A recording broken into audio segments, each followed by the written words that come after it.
Cuando quieras, Manuel. Muy bien, bueno, abrimos el seminario de hoy de nuestro ciclo Víctor Sachetto del GMG y tenemos el gusto de recibir a la ingeniera Ana Laura Cosarín, que es profesora titular aquí de la Cátedra de Materiales Metálicos en en nuestra facultad, y también participa en el laboratorio de materiales y tratamientos térmicos.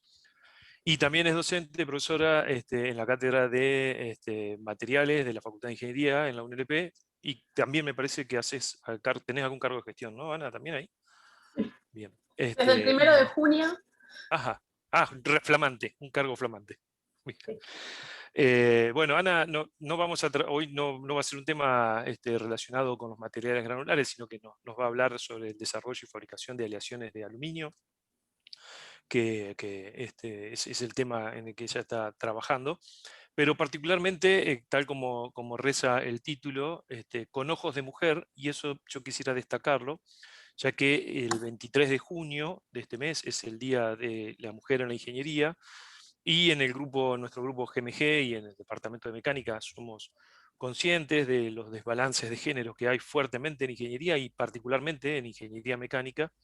Así que nos hemos propuesto este año, en nuestro ciclo de seminarios que coordina el doctor Meira, que anda por ahí, está haciendo silencio, en convocar y darle la máxima visibilidad posible a expositoras mujeres que nos cuenten su experiencia de trabajo bueno, y de lo que quieran. No sé si vas a tener un rato para hablar de temas que no sean aleación de aluminio, pero sí como con ojos de mujer. Y bueno, creemos que es necesario, digamos, atender estas cuestiones de género con mucha premura y seriedad. Y bueno, desde nuestro GMG, nuestro pequeño lugarcito que tenemos, pues estamos tratando de aportar, de hacer nuestro aporte en ese sentido. Así que bienvenida, Ana, muchas gracias por aceptar participar con nosotros en el seminario, y bueno, contá lo que quieras, estamos todos oídos. Bueno, muchas gracias. Agradezco a la gente del GMG que me invitó de la UTN, agradezco a toda la gente del Traintec I+D que lo que voy a presentar hoy es un trabajo que hemos hecho en conjunto entre todos los que trabajamos ahí en el laboratorio. Para empezar a contarles un poco el marco de lo que vamos a desarrollar hoy, voy a desarrollar toda una investigación que se hizo en el desarrollo y procesado de aleaciones no ferrosas para aplicaciones aeroespaciales. Esto es un proyecto de investigación acreditado en la UNLP, financiado y subsidiado a través de los ministerios, el proyecto que se llama Proyecto de Incentivos, y fue también fuertemente financiado, esto quiero destacarlo, por un convenio que hizo la Facultad de Ingeniería de la UNLP con BEN. BEN es sociedad anónima, pertenece en el momento en que nosotros hicimos este convenio, también con la CONAE, porque sin el financiamiento económico no podríamos haber hecho todas las investigaciones y los desarrollos que se hicieron. Nosotros, cuando hablamos de ciencia y tecnología, siempre hablamos del tema de los subsidios y ponemos foco en esto, y creemos que es importante para un desarrollo nacional y la cuestión de la industria que haya financiamiento para proyectos. Por eso quiero destacar que si bien es un proyecto acreditado, cuando acreditan un proyecto, a lo mejor son proyectos de 4 años y tienen 200.000 pesos para gastar en 4 años. Con esos montos económicos no se puede desarrollar, sobre todo nosotros que trabajamos, los tecnólogos, en cuestiones que necesitan inversión, material, equipamiento, y se necesita muchas veces de otro tipo de financiamientos para poder llevar adelante este tipo de investigaciones. Así que reconozco que digo, todo esto también pudo ser llevado adelante, no solo por quienes lo llevamos adelante, sino por el financiamiento que puso el Estado a través de BEN y CONAE. Las líneas que tenía ese proyecto y ese convenio eran 3, hoy vamos a desarrollar una sola. que es la del desarrollo de aleaciones de aluminio de alta resistencia, pero también el proyecto abarcó, que pueden ser desarrolladas otro día o en otro momento, se pueden charlar, también desarrollo de aleaciones de base cobre para usos aeroespaciales, y el tema de soldadura por fricción, agitación, friction stir welding, eran parte del proyecto este que llevamos adelante. Como un breve repaso para el que no, quizás no está tan en tema del aluminio, lo que es el aluminio primario, viene hay diferentes minerales de los cuales se puede extraer. El que se explota mundialmente ahora es la bauxita. La bauxita es una mezcla de 3 óxidos: óxido de hierro, óxido de silicio, que se llama sílice, y óxido de aluminio, que se llama alúmina. Y en Argentina no hay explotación de estas cuestiones, y a partir de que llega la alúmina al lugar, se produce el aluminio primario. El aluminio primario tiene características que las tienen ahí: cúbico centrado en las caras, un punto de fusión bajo con respecto a otros metales, tiene muy buena relación que se llama resistencia específica, que es el cociente entre la resistencia y la densidad. Al tener una densidad muy baja, termina siendo competitivo. Esto quiero destacarlo porque el aluminio primario por sí solo no puede competir con un montón de otros materiales. Pero al tener esta cuestión de la muy baja densidad, termina siendo competitivo en el mercado. ¿Qué maneras tenemos? El aluminio puro tiene una resistencia muy baja. ¿Qué maneras tenemos de mejorar esa resistencia? Es a través de 3 caminos. O agregamos aliantes, o hacemos deformación plástica en frío, o hacemos tratamientos térmicos para mejorar las propiedades, que en el caso de las aleaciones de aluminio, el tratamiento térmico que mejora las propiedades son el endurecimiento por precipitación. Siempre y cuando se cumplan las características de esas aleaciones de tener pérdida de solubilidad y que el precipitado sea coherente o semicoherente. Se clasifican en 2 grandes ramas: las de trabajado mecánico, que son de 4 dígitos, que las que nosotros vamos a desarrollar hoy están dentro de esas familias, y aquellas que son para moldeo. A su vez, cada una de estas aleaciones pueden ser termotratables o no termotratables. O sea, podemos hacer el endurecimiento de precipitación o no. Ahora, si nos vamos a lo que es el uso aeroespacial, que es lo que vamos a desarrollar en particular hoy, tenemos 3 familias en las cuales se usa a nivel internacional estas aleaciones. Se llaman aleaciones de aluminio de alta resistencia. Son de la serie 2000, esta primera que está acá, porque su aliante principal es cobre, ¿sí? Yo hace un ratito mostré una tabla en la cual había diferentes familias y cada familia corresponde a un aliante principal. Aquellas que tienen el aliante principal con el número 2 son aleaciones de cobre. El aliante que está en mayor cantidad es el cobre. Entonces, tienen al cobre como aliante principal. Algunas, no todas, por ejemplo, la 2219 y 2319, que vamos a desarrollarlas hoy, no tienen a magnesio como aliante secundario, pero hay otras de la serie 2000 que también tienen aliantes a magnesio como segundo aliante, y después se utilizan otros elementos para mejorar la resistencia, bajar la temperatura de recristalización, hacer disminución de tamaño de grano, otros elementos como el magnesio, el circonio, titanio y vanadio. Estas aleaciones de la serie 2000 son termotratables. ¿Qué quiere decir esto? Que puedo hacer el endurecimiento por precipitación porque el precipitado, que es aluminio 2 cobre, que es el que endurece la aleación, es un precipitado coherente. Otra familia que también se usa con aplicaciones aeroespaciales son las de la serie 7000. La serie 7000 son aleaciones de aluminio con zinc.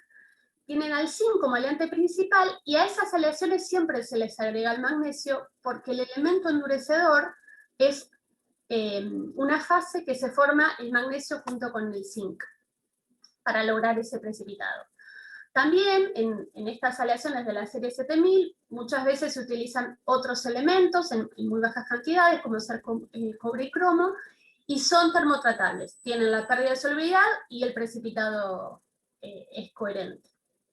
Ya sea el de 5 magnesio o el de aluminio 2 cobre, si tenía como aliante al cobre. En estas familias encontramos, por ejemplo, las 7075 o las 7049. Nosotros no las vamos a desarrollar hoy, pero son también aleaciones que se usan en la industria aeroespacial y también en las cuestiones satelitales hoy en día. Por último, tenemos aquella familia que se llaman las aleaciones de aluminio con litio.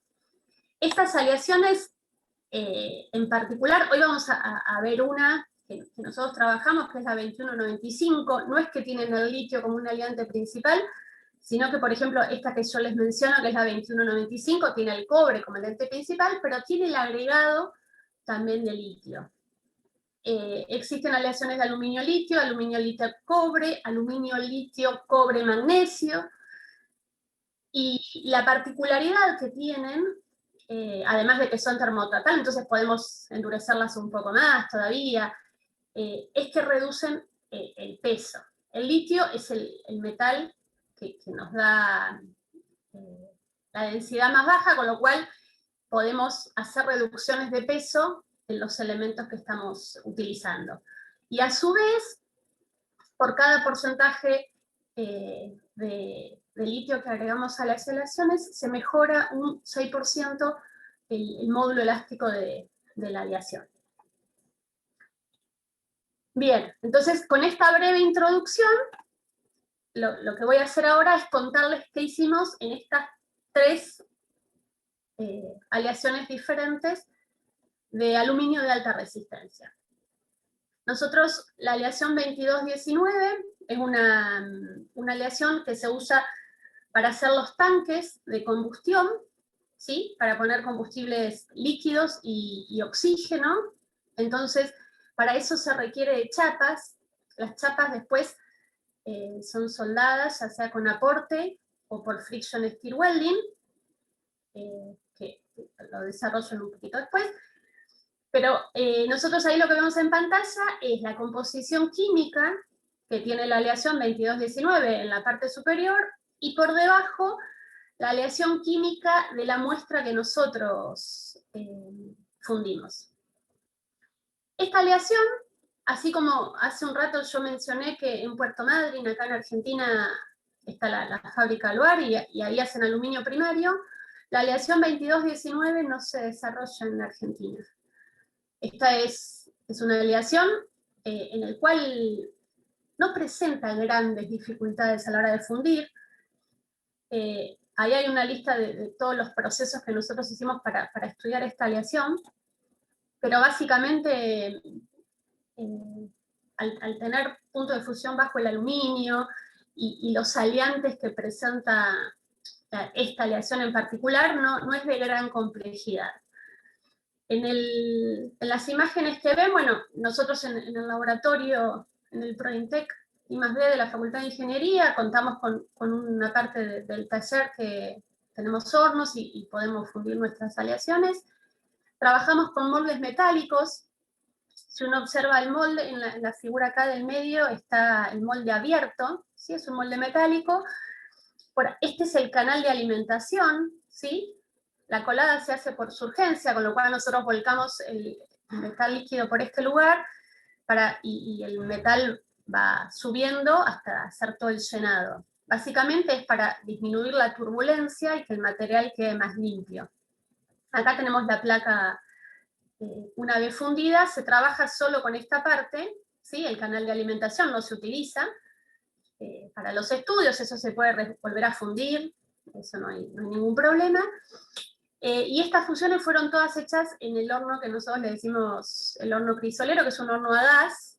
Tenemos también hornos eléctricos y ahora tenemos hornos por inducción, pero todas estas aleaciones fueron hechas en horno a gas. Tenemos el baño líquido, vamos incorporando los elementos aliantes, hacemos desgasificados para minimizar la porosidad que se pueda presentar en el material, y después de todo ese tratamiento, llegamos a la placa tal cual nosotros la queremos tener y trabajar. ¿Qué es lo que hicimos una vez que teníamos esa placa? Vuelvo a la filmina anterior como para contarles un poco toda la historia del proceso. Hacíamos primero la fusión, el homogeneizado para eliminar toda la segregación que podía pasar en el material. Después hicimos deformación plástica en caliente. Tuvimos dificultades, ¿sí?, al hacer algunos estudios, por eso después hacíamos un recocido de ablandamiento. El recocido de ablandamiento fue parte del proceso. Cuando empezamos los estudios no lo hacíamos directamente deformación plástica en caliente y después pasábamos a la deformación plástica en frío, y teníamos, el material nos presentaba fisuras y teníamos problemas. Parte de cómo resolverlo eso fue el recocido de ablandamiento.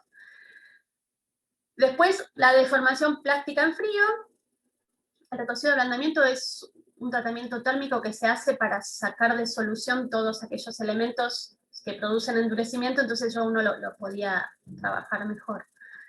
Entonces trabajamos la deformación plástica en frío, y por último, una vez que habíamos llegado ya al especial,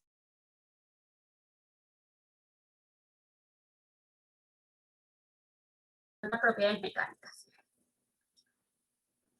Entonces, hicimos la fusión de la aleación, después pasamos a la cuestión de la caracterización. ¿Cómo la caracterizamos? Nosotros, una vez que teníamos la placa ya fundida, lo que hacíamos es cortarla, trabajarla, ¿sí?, y estudiarla. En las imágenes ven parte del equipamiento del laboratorio. Hacíamos análisis químicos, mediciones de dureza, hacíamos estudios metalográficos. Y a la derecha tienen dos imágenes del material 2219 en su condición ascase es como colado cuando recién sale, y después de haber hecho el tratamiento térmico de homogeneizado. Una vez que teníamos caracterizado tanto mecánica como metalográficamente las muestras, comenzamos a hacer los estudios en cuanto al procesado. Para hacer el procesado contamos con hornos y con una laminadora en el cual podíamos ir trabajando ese material.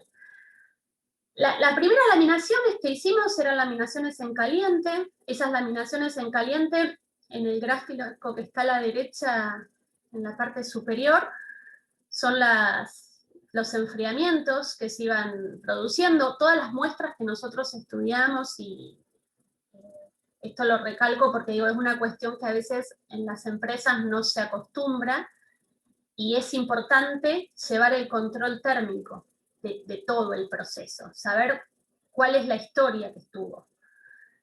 Entonces, en esas laminaciones que nosotros hacíamos, teníamos las muestras con termocuplas. Son termocuplas muy, muy finitas que permiten que uno las manipule, y de esa manera fuimos llevando el control térmico también. ¿Cuánto se enfriaba? ¿Sí? Cuando nosotros lo sacábamos al material, lo procesábamos y vuelta al horno. En cada uno, esto es una pasada por la laminadora, se nos enfriaba la muestra y volvíamos al horno para alcanzar la temperatura que queríamos. Estábamos laminando en este caso a 520 grados. Se nos enfriaba la muestra, volvíamos al horno para volver, ¿sí? Cada una de esas, cada uno de estos picos es un proceso de deformación plástica que nosotros le dimos al material. Estos son algunos de los hornos con los cuales nosotros trabajamos, y la laminadora que tenemos. Que también debo destacar que la laminadora es una laminadora que vino a través de el trabajo con una empresa que la tenían en desuso, de una pyme, la tenían en desuso, tirada, y nosotros la trajimos al laboratorio, y un integrante del laboratorio que estaba estudiando en ese momento hizo su trabajo final en la puesta a punto, y y la automatización en todo lo que se podía automatizar de esta cuestión. Acá tenemos un vínculo cercano entre una pyme y la universidad, que eso también yo lo valoro y agradezco que sucedan esas cosas.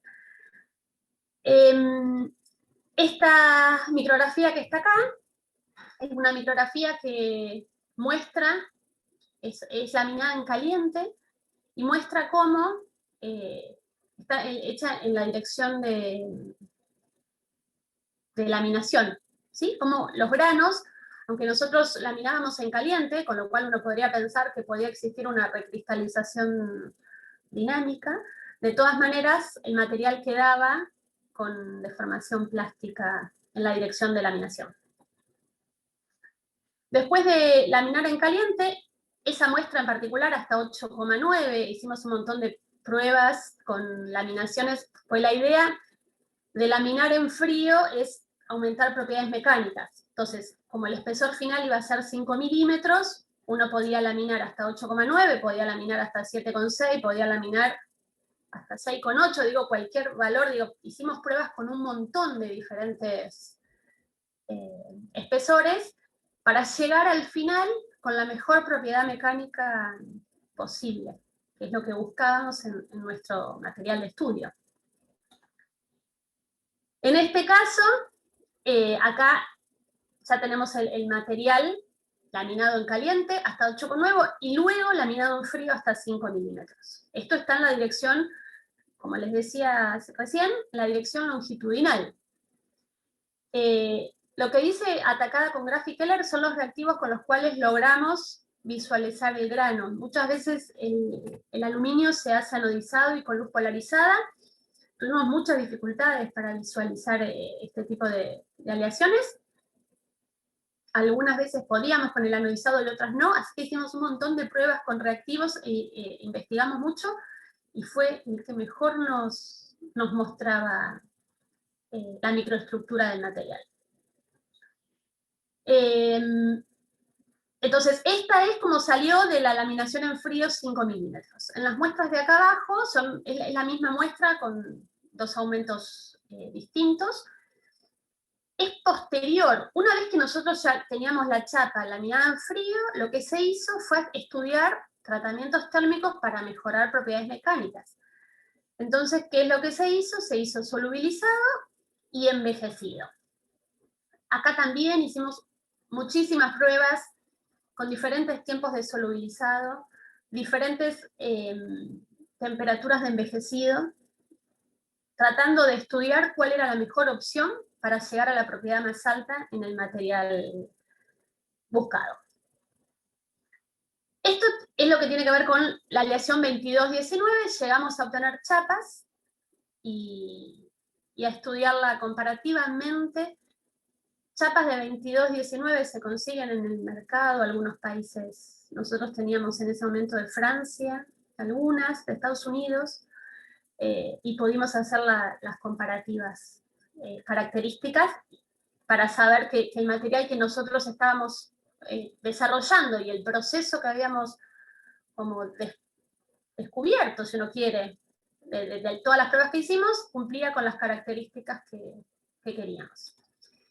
Después de eso, lo que había que hacer, estas chapas, para los tanques, había que unirlas. Una vez que uno tiene las chapas, hay que unirlas. Esas uniones pueden ser por dos maneras, como les decía hoy, o por friction stir welding, que era una línea por la cual se estaba estudiando en paralelo a esto, y por otro lado, bueno, queremos unirla con aporte de soldadura. Para eso hay que tener una aleación que se acorde. Lo que se usa para soldar estas aleaciones es la aleación 2319. La 2319 es muy parecida a la 2219, pero tiene porcentaje de titanio un poco más alto, que tiene que ver con la cuestión del tamaño del grano. Entonces, con toda la experiencia que teníamos previa, fuimos a querer desarrollar los alambres. Acá ya estábamos como mucho más avanzados en el estudio, así que fuimos más rápido en esta parte. algunos yo ya les he contado la historia del material. Acá también, otra vez, la vinculación de la universidad con las empresas, porque gracias al contacto que teníamos con las empresas nos prestaron las 3 filas para poder hacer los procesados a través de la 3 fila, pues en el laboratorio no tenemos 3 filas, y nos prestaron 2 empresas, una de cobre que teníamos contacto y una de aluminio, nos prestaron las 3 filas y las matrices de las 3 filas para poder desarrollar esos alambres. Una vez que lo desarrollamos, ¿sí?, al alambre, lo que se hace es caracterizarlo. Nuevamente, a través del equipamiento que nosotros contamos, por suerte en el laboratorio, pudimos caracterizarlo tanto metalográficamente como mecánicamente. Esta aleación 2319 tampoco se desarrolla en Argentina. Hay 2 micrografías, se hizo comparativas con unos alambres de 2319 que la gente de CONAE consiguió, y creo que era de China estas muestras, y se hicieron las comparativas en cuanto a sus condiciones mecánicas. Hicimos ensayos de tracción, hicimos ensayos de microdureza, y hicimos, como les mostré en la filmina anterior, aquellas metalografías características. Bien, una vez que hicimos todo esto y logramos saber que el material que nosotros hacíamos estaba en las mismas condiciones que a nivel internacional, quedó el proceso ya para que en Argentina, aquella empresa que lo vaya a desarrollar, la CONAE se lo provea. Por último, las aleaciones de aluminio con litio. Acá sí ya empieza a ser mucho más compleja la fusión. El litio tiene una cuestión de oxidación muy alta. Si uno mira tablas como las tablas de Elling, va a ver que es el primero que se va a oxidar, con lo cual acá sí ya es más complejo, no es tan simple como las anteriores que pudimos hacer. Tardamos en lograr esto, tuvimos problemas con la oxidación del litio, tuvimos problemas de diferentes cuestiones, tuvimos problemas para la caracterización porque no conseguíamos tampoco en Argentina una manera fehaciente de tener el valor del porcentaje de litio. Nosotros el herramental que tenemos, justo el litio no es un elemento que no lo mide, entonces tuvimos también dificultades en poder encontrar con certeza y estar seguros de que lo que estábamos haciendo estaba bien. Porque por más que uno le ponga el exceso, el litio a la hora de fundir, como hay oxidación, no sabíamos si habíamos perdido una parte o habíamos perdido todo. Bueno, de todas maneras, después de varios intentos, usamos el mismo plaquetero, hicimos la colada por surgencia.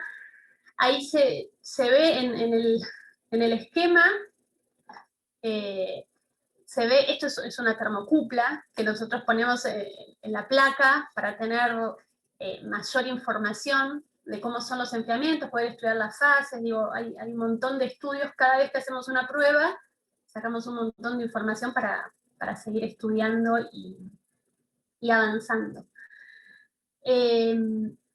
Entonces, acá también tenemos, la muestra esta no está anotada, pero también está atacada con Graskeller, las 2195, el anodizado nos anduvo un poco mejor. Yo no quise poner muestras anodizadas para que la comparativa sea igual y sean todas atacadas con el mismo reactivo, pero nos anduvo mucho mejor en este tipo de aleación que en las anteriores.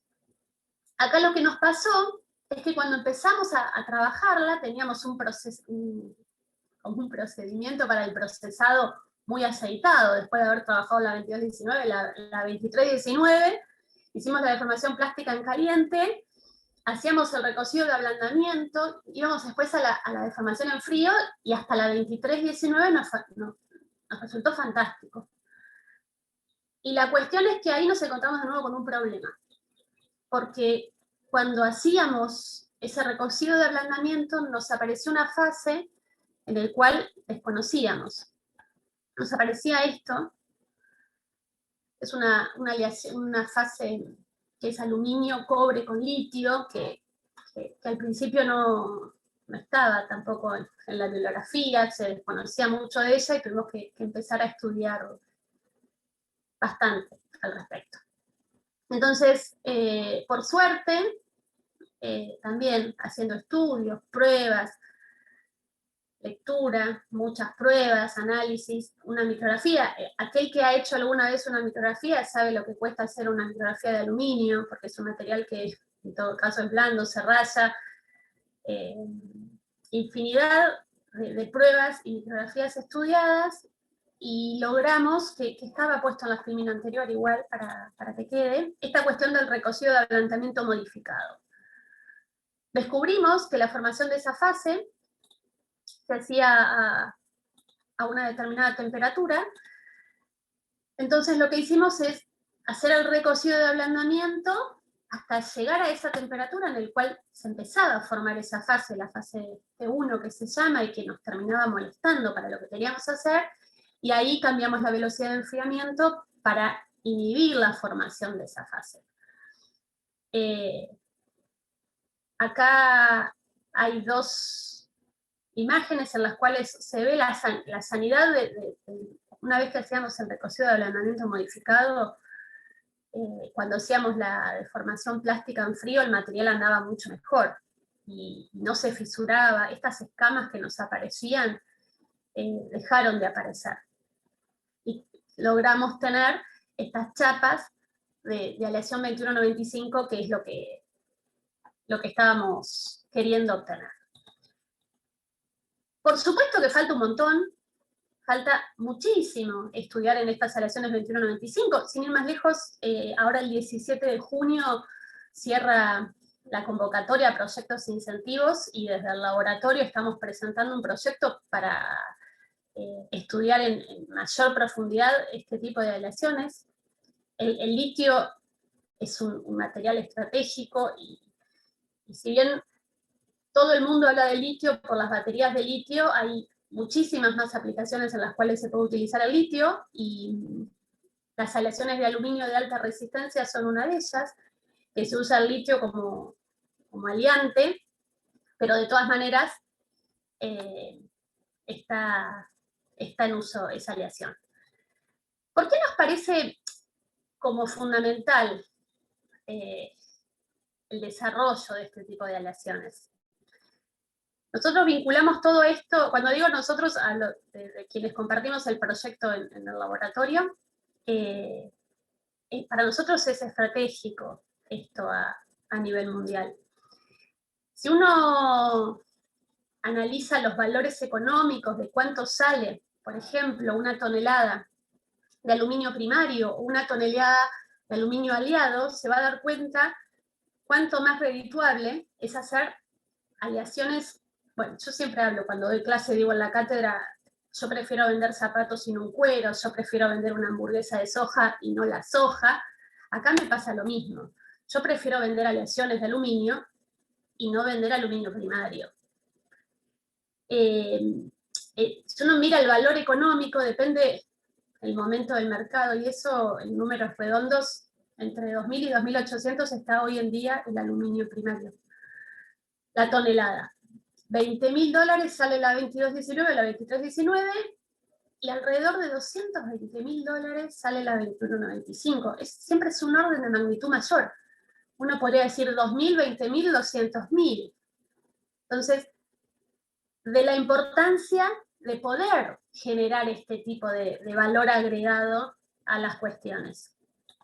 En cuanto a lo que es la soberanía tecnológica, para nosotros la universidad juega un rol muy importante en el sistema científico. Venimos hablando, quienes nos conocen hace mucho tiempo, del tema del desarrollo y del tema de la soberanía, y cómo la universidad puede aportar a esta cuestión de la industria nacional. Con el apoyo de la universidad, las pymes y las empresas de Argentina pueden llegar a desarrollar cosas. En estos proyectos que Ben y Tornade desarrollaban, no trabajaban solo con la universidad, también trabajaban con empresas, que cuando uno trabaja con esas empresas, al hacer productos, por ejemplo, de uso aeroespacial, es tanta la calidad del producto que se necesita, ¿sí?, que la empresa da un salto de calidad a todos aquellos otros productos que da.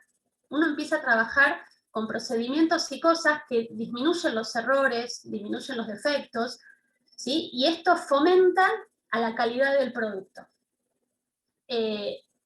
No me puedo poner a desarrollar mucho el tema, dejo igual un link, al que quiera después lo pide, de una entrevista que dio el director de nuestro laboratorio en un programa hablando de estas cuestiones de soberanía. Volviendo a la idea del proyecto de lo que era, el triángulo que está ahí se llama el triángulo de Sábato, y es una forma de hacer política que se forma en un triángulo, una cuestión virtuosa, donde hay un Estado que junto con aquella estructura científica tecnológica, en nosotros podríamos ser las universidades, el CONICET, y de la mano de las empresas, ¿sí?, que también aportan parte de esa tecnología que se necesita para el desarrollo y los estudios, pueden llegarse a desarrollar un montón de cosas. Fíjense, hoy en el mercado, una tonelada de soja está a $545 la tonelada. Una tonelada de satélites, si nosotros exportamos, por ejemplo, satélites, la diferencia en lo económico.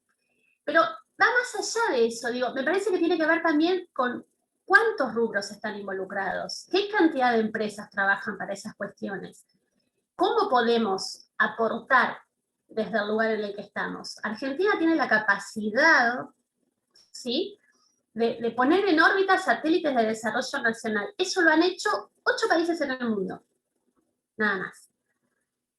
Entonces, desde ese lugar, uno puede empezar a pensar en esto de somos capaces de desarrollar juntos, entre las empresas de Argentina, el Estado y aquellos que somos parte de la estructura científica tecnológica del país, lograr cosas que en otros lugares no se ven. Bueno, hoy en día con el tema de la pandemia del CONICET se ha puesto de nuevo en auge todo aquello que el sistema científico-tecnológico puede generar y hacer.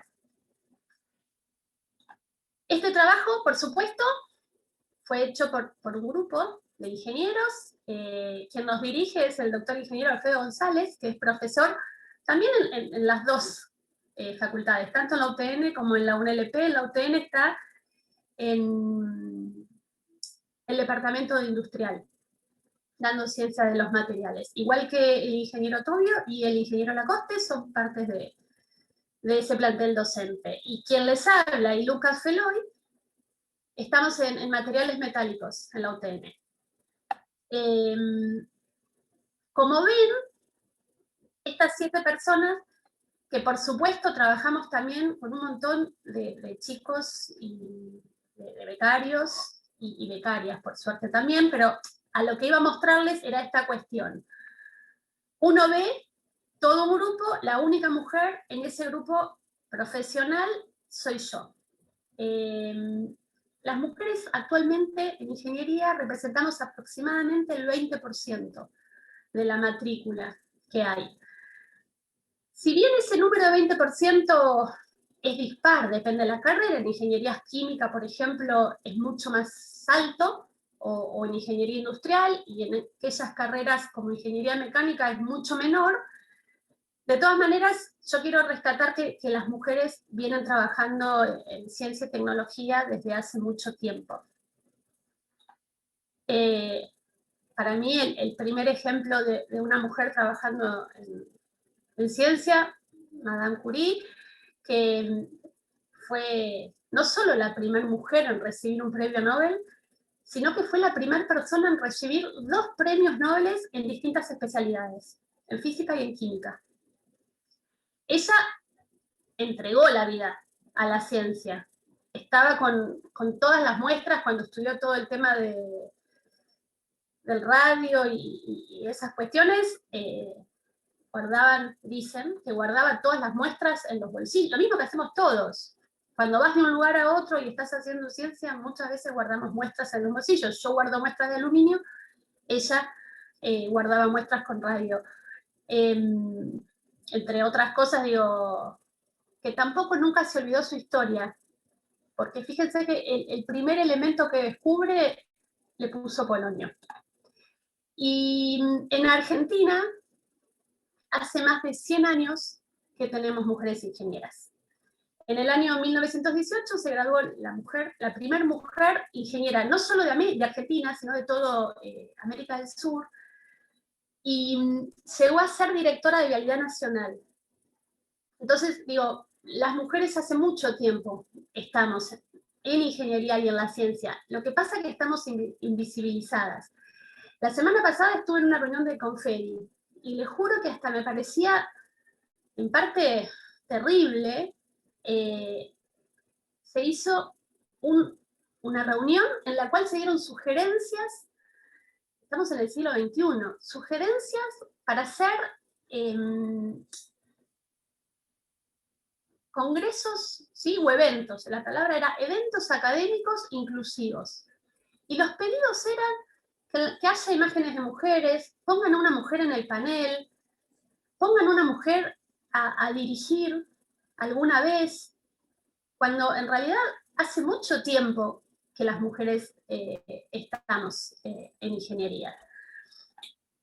En este mes, como decía al principio, se celebran muchas cosas. El 6 de junio es el Día de la Ingeniería Argentina, el 16 de junio es el Día del Ingeniero y la Ingeniera, y el 23 de junio el Día Internacional de las Mujeres. Yo apuesto a que ojalá algún día deje de existir el 23 de junio, y que no haya más ese Día Internacional de las Mujeres, que no haya más la imagen de los hombres ingenieros o de una mujer ingeniera. Ojalá que a partir de ahora empecemos a pensar en esta cuestión de trabajar en pares, porque en la diversidad es donde salen las mejores ideas. Trabajando en equipo y en diversidad es la mejor manera de trabajar en ingeniería. Muchas gracias. Muchas gracias, Ana. Buena la charla. Además de que fue una charla muy buena, quiero subrayar que ha roto todos los récords, porque los tradicionales asistentes a nuestro seminario fueron del orden de 30 este año, y llegamos a pasar 107 en el día de hoy, así que un éxito total. Así que bueno, muchas gracias. Hay una pregunta ahí en el chat de Dante, que debe ser un alumno tuyo, que pregunta ¿por qué la superficie de la pieza es tan porosa? Eso lo hizo a las 2:15, o sea que debe haber sido de las primeras placas que mostraste. Bien, no sé cuál placa fue, pero digo, la superficie, en realidad lo que hicimos, bueno, está bueno lo que dice, porque antes de empezar a meterla en la laminadora, hacíamos un desbastado y sacábamos toda la superficie para evitar defectos, ¿sí? No es que estaba muy porosa, pero sí la terminación superficial no es espectacular. Es mucho mejor hacer en las placas metálicas que si uno lo hiciera con un molde de arena. Si uno lo hace en un molde de arena, hubiese sido terrible la terminación superficial. Sin embargo, ahí, por el enfriamiento que se da, tiene una buena terminación superficial, pero de todas maneras, para mejorarla, la sacamos. No sé en cuál pieza era, pero no... Me parece que es donde mostraste el primer molde, el de llenado, que sale la primera placa. Ah, sí, creo que era ahí. No sé si se escucha bien. Sí, tiene que ver con la temperatura, que igual no son poros, sino que son defectos de superficie. Los poros están adentro. Que por suerte cuando... ¿cómo se llama? Cuando laminamos, muchos de los poros se sueldan. Pero tiene que ver con la terminación superficial de la placa. son defectos de ese estilo, no son poros. Bien, si alguien tiene preguntas, otro más ahí en el chat. Ahora hay una avalancha de preguntas en el chat. No sé si te las leo, Ana. Así. Ahí lo estoy abriendo el chat. Perfecto. Bueno, las ves ahí A ver, entonces. Si alguien quiere abrir si quieren abrir el micrófono pueden hacerlo. Sí, ¿Por más qué directo. soldar 2219 se utilizó aporte de material y no el mismo material? Sabiendo que este último tiene otra composición. En realidad es adrede, se usa 2319, pero cuando uno funde, en ese enfriamiento, la diferencia en composición química es muy chiquitito. El titanio lo que hace es refinador de grano. Entonces, para que no, como va a solidificar distinto a la chapa, se usa ese para que tenga un tamaño de grano más chiquitito. Es adrede esa cuestión, ¿ya?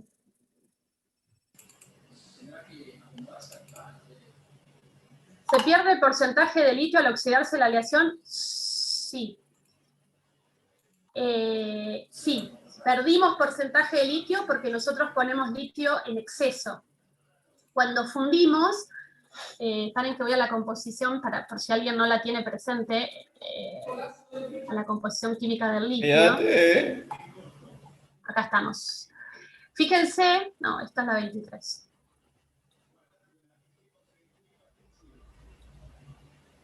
Fíjense que el litio de máximo es 1,2. Nosotros en un momento hasta habíamos pensado en poner 1,8. El litio es un elemento muy caro, chicos.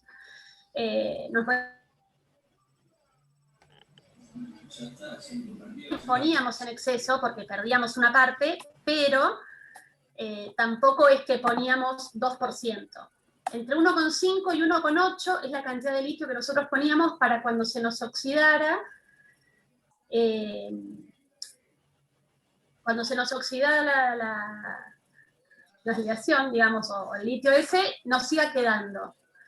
Y lo que hacíamos también es el tema de agregar magnesio. Magnesio también se oxida, pero se oxida menos. Entonces, poner primero el magnesio y después poníamos el litio, entonces... Creo que está adelantado. Se nos protegía un poco. El bicho. Ahí Luis Sánchez también levantó la mano para hacer alguna pregunta. Luis, si querés hacerla con el micrófono. Sí, hola, ¿qué tal? Buenas tardes. Hola, Ana. Hola. ¿Qué tal? No sé si me lo perdí o si no lo escuché, pero ¿para qué condiciones de servicio tenían que hacer todo este material? En un momento dijiste que era una chapa para el tanque de oxígeno y combustible, ¿no? De combustibles líquidos en los BECS, que se llaman. La idea era para los lanzadores de satélites. ¿Y para qué condiciones de servicio tenían que estar expuestos a eso? ¿A qué temperaturas? Porque, a ver, digo, los combustibles líquidos y el oxígeno, todas esas cuestiones están a muy bajas temperaturas. Se usa aluminio también, no solo por el peso, sino por esta cuestión de la temperatura de transición dúctil frágil que no presentan porque es cúbico centrado en las caras. Pero después cuando el satélite está en servicio. Sí, eso igual estamos hablando, no estamos hablando del satélite en sí, sino del vehículo que lleva el satélite. Bien, bueno, pero el vehículo que lleva el satélite tiene que salir de acá. ¿Sale? Entonces, y bueno, ¿y esas diferencias de temperatura de cuánto están hablando? Son rangos de el aluminio no sé si no estoy entendiendo la pregunta, pero digo, no pierde Yo me lo imagino que es a bajas temperaturas. Para el cohete en sí están fabricando las chapas, ¿no? Sí, y para los tanques. Todavía para lo estructural todavía no llegamos. Ojalá algún día lleguemos a hacer la estructura. Por ahora estamos con el tema de los tanques. Está bien. Ojalá algún día lleguemos a desarrollar. Me quedó cortada la respuesta de Joy y Leti, que preguntaban dos cosas. Si perdíamos litio, sí, perdíamos litio. ¿Y qué usábamos para medir los porcentajes? Terminamos en un privado que nos hizo las mediciones por diferentes métodos. Porque no conseguimos. Buenísimo. Sí, sí. una pregunta yo. ¿Sí? ¿Sí la sé? Yo no, de la parte técnica no te voy a preguntar mucho, pero me asombró mucho cómo crece en orden de magnitud el costo del aluminio a medida que lo vas enriqueciendo, procesando y haciendo más trabajado. Ahora, ¿en qué orden crecen también los costos? Digamos, ¿no? O sea, porque me pregunto por qué si uno lo mira así, dice, bueno, al lugar tendría que estar vendiendo, Tiene que ver con qué exportando, porcentaje del mercado lo usa. Todavía pero, no logramos el ajá, pero el mercado porcentaje. nacional o hay un mercado internacional al cual hay que abastecer y Argentina no es competitiva por algún motivo. Hoy en día quienes venden estas chapas y quienes venden está Alemania, Estados Unidos, está China, ahora también, Rusia.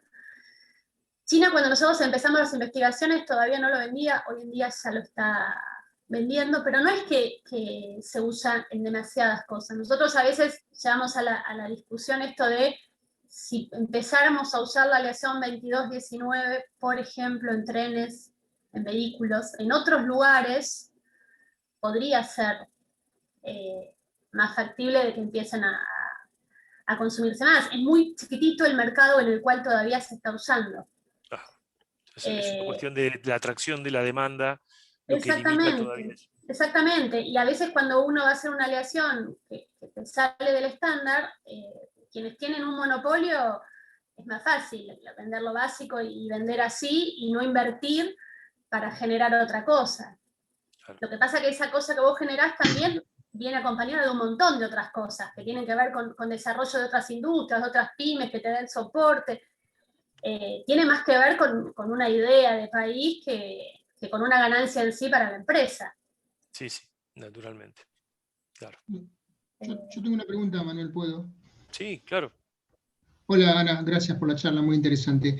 Vi ahí que mencionabas la palabra granos en varias oportunidades y nosotros trabajamos con granos mucho más grandes.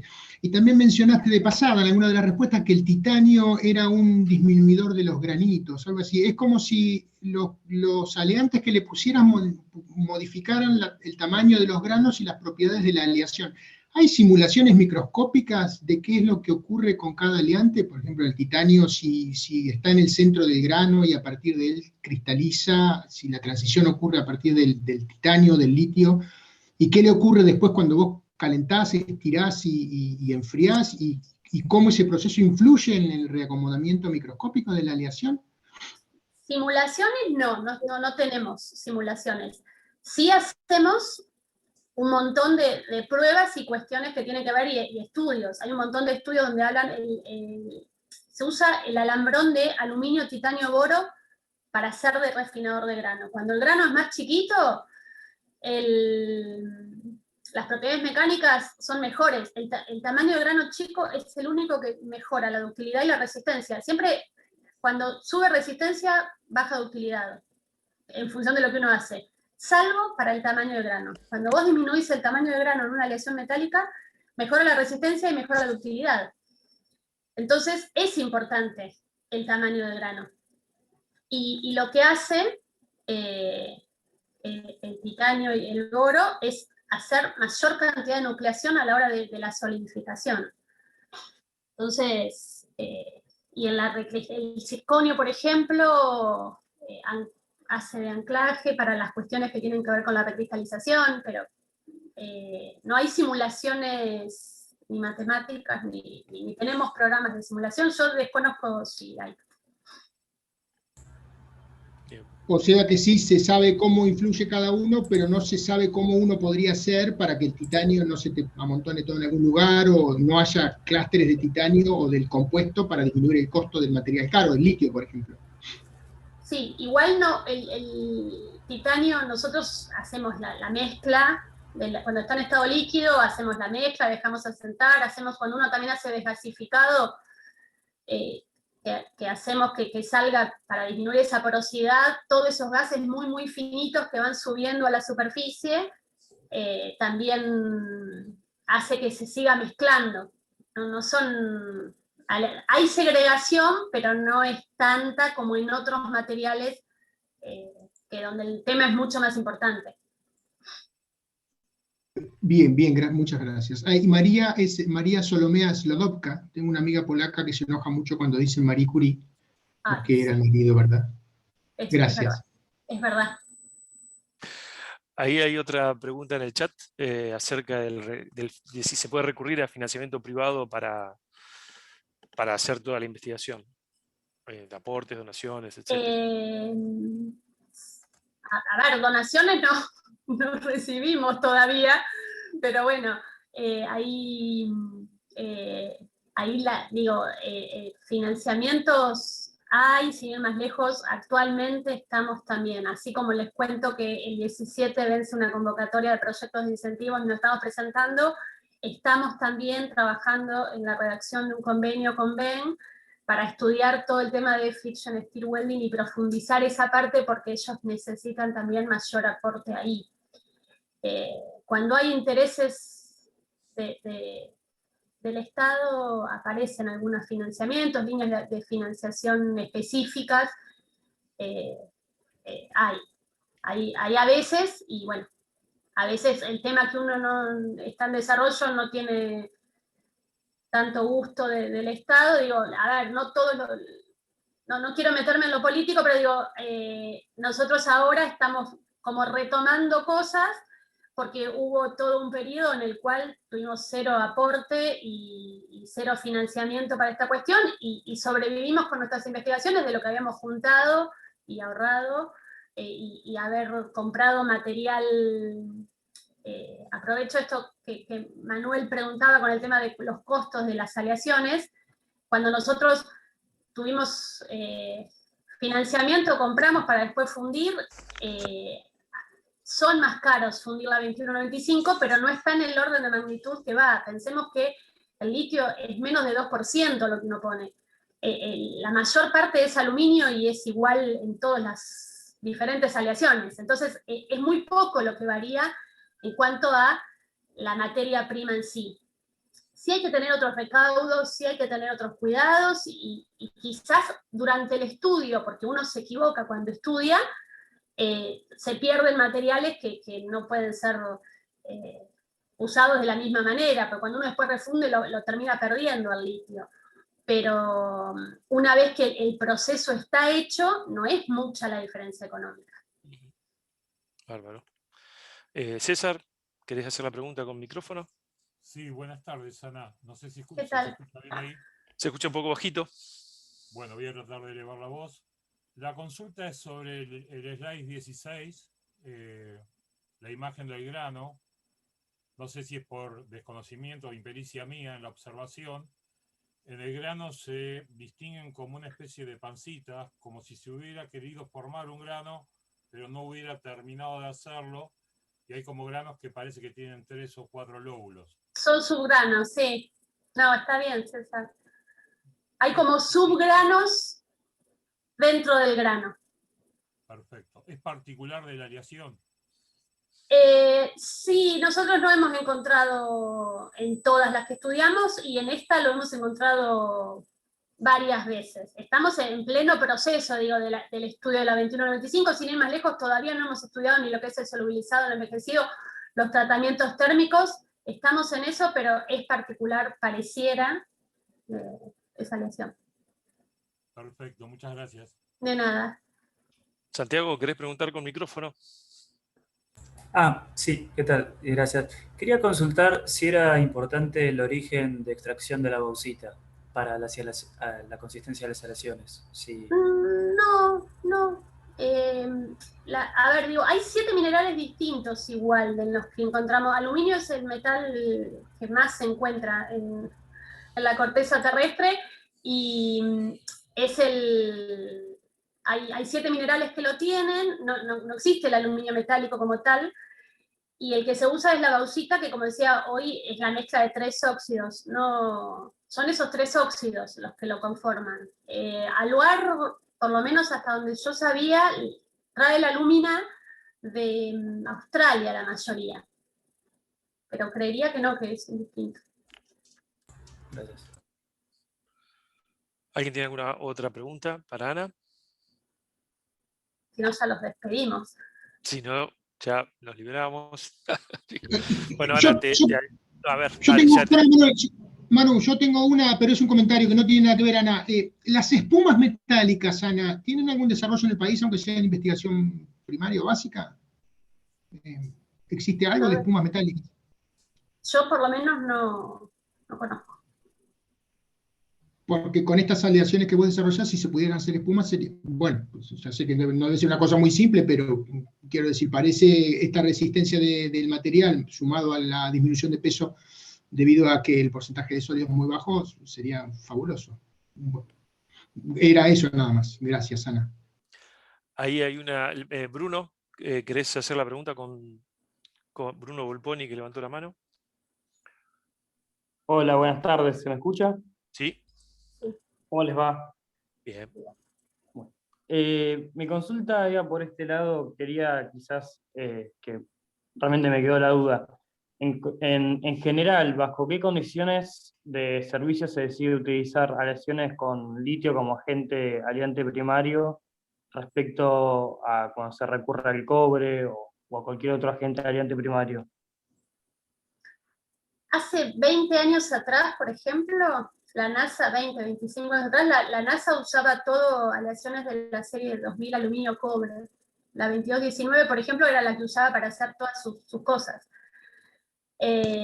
Lo que tiene el litio, como les decía hoy, aquellas aleaciones de aluminio con cobre, que le agregamos litio, nos dan esta chance de bajar aún más, o sea, mejora la referencia específica, baja aún más la densidad de la aleación.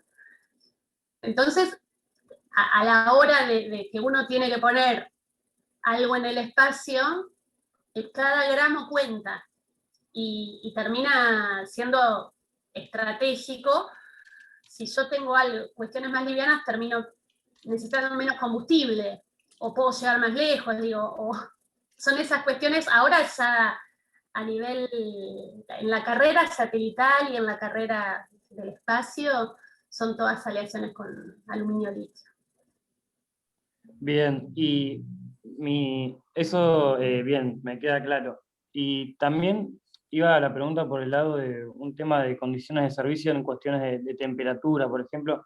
Creo que llegué a escuchar algo, si no me equivoco, que quizás tenía un mejor comportamiento en condiciones de muy baja temperatura, esta aleación, ¿o no? Bien, tiene buenas condiciones, ¿sí? Sí, son aleaciones. A ver, digo, el problema de un montón de aleaciones es que con las bajas temperaturas se fragilizan. Este material no va a cambiar las propiedades mecánicas que tenga. Entonces, ya teniéndolo a la temperatura ambiente o lo que sea, cuando va y tiene que estar expuestos a temperaturas criogénicas, por ejemplo, sigue manteniendo todas las propiedades mecánicas, que es lo que termina necesitando esta cuestión. Bien, perfecto. Muchas gracias. Ahí quedó más que claro. Bien. Bueno, Ana, te agradecemos nuevamente y muchas gracias por el seminario. Bueno, Ana, muchas gracias. Bueno, Fantástico, Ana. aplausos, ponemos aplausitos ahí en la cosa. Podemos dejar de grabar. Podemos dejar de grabar, sí. Claro. Bueno, ahí cortamos, ahí cortamos. Así que, bueno, muchas gracias, Ana. Muy, muy buena la charla. Para los que no somos ingenieros, como en mi caso, es un mundo totalmente nuevo de lo que estamos escuchando. Y bueno, y sí, y coincido con lo que dijiste al final en dos sentidos. Por un lado, en lo que es la integración entre Estado, universidad y empresas para lo que es el modelo de desarrollo, que es algo que efectivamente a veces uno se sorprende acerca de las capacidades y de las cosas en las cuales Argentina es tan pionera y competitiva, y sin embargo uno mira así atrás del hombro y ve en el país en el que estamos y para los que ya tenemos alguna edad, es terrible, terrible.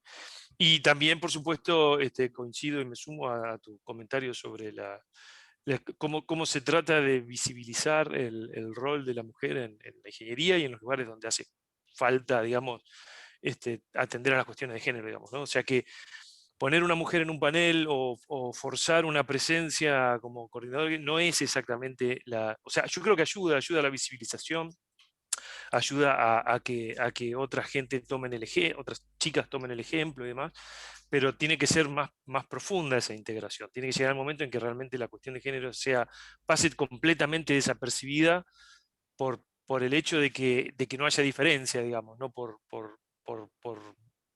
marcar las diferencias o por no sé cómo decirlo, subrayar, digamos, eso, sino justamente por que se disuelva la cuestión en el olvido porque no haya diferencia. Así que, pero bueno, eso es un camino largo por recorrer, en el cual creo que estamos recién empezando y queda mucho trabajo por hacer.